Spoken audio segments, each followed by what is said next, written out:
लीला तेरी अजब निराली है, भक्त के लिए भगवान धरते हैं कैसे कैसे रूप। श्री जयदेव जी भगवान श्री कृष्ण के प्रेमी भक्त थे। उनके हृदय में श्री कृष्ण प्रेम हिलोरे लेता रहता था। उसी प्रेम के ओत प्रोत होकर उन्होंने अमृत रस के समान गीत गोविंद नामक ग्रंथ की रचना करनी प्रारंभ की।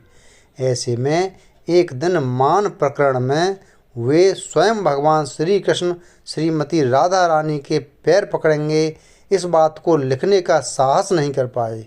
उसी उधेड़ बुन में वे नदी में स्नान करने चले गए।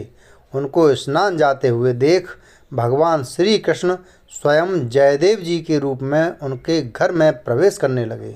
उनकी पत्नी उनको इतनी शीघ्रता से अंदर आता देख बोली, अभी अभी तो आप स्नान करने गए थे और इतनी जल्दी आप वापस कैसे आ गए। जयदेव रूपी भगवान श्री कृष्ण ने उत्तर दिया, जाते जाते एक बात मन में आ गई, बाद में कहीं भूल ना जाऊं, इसलिए लिखने आ गया। जयदेव रूपी भगवान श्री कृष्ण ने भीतर जाकर उन लिखे हुए पन्नों पर देह पद पल्लव मुदारम लिखकर उस श्लोक को पूरा कर दिया। कमरे के बाहर आकर जयदेव रूपी भगवान श्री कृष्ण ने कहा, अच्छा बहुत भूख लगी है, खाने के लिए कुछ है। श्रीमती पद्मावती जी ने आसन बिछाया, उनको बिठाया और ठाकुर को अर्पित किया हुआ भोग उनके आगे सजाया। भगवान रूपी जयदेव उसे खाने लगे। कुछ देर बाद हाथ धोकर अंदर विश्राम को चले गए।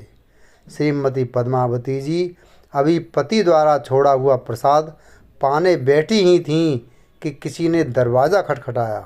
उन्होंने उठकर द्वार खोला तो देखा जयदेव जी खड़े हैं। बड़ी हैरानी से बोलीं, अभी आप स्नान से आए, कुछ लिखा, प्रसाद पाया, विश्राम के लिए भीतर चले गए। मेरे मन में कुछ संदेह होता है कि वो कौन थे और आप कौन हैं। परम भक्त जयदेव जी सब समझ गए। वे शीघ्रता से घर के भीतर गए। उनका सारा ध्यान उस अधूरे श्लोक की ओर था जिसे वे आधा लिखा छोड़कर गए थे। वे अपनी पोथी खोलकर दिव्य अक्षरों का दर्शन करने लगे। रोमांच हो आया उनको तथा प्रेमावेश में उनका हृदय उमड़ आया। उनकी आंखों से अश्रु धाराएं प्रवाहित होने लगीं। उन्होंने अपनी पत्नी से कहा, पहले मैं नहीं आया था, मेरे रूप में श्री कृष्ण आए और उन्होंने वो श्लोक पूरा किया। तुम धन्य हो, तुम्हारा जीवन सार्थक है। तुमने श्री कृष्ण का दर्शन किया और अपने हाथों से भोजन करवाया। जय श्री कृष्ण, राधे राधे।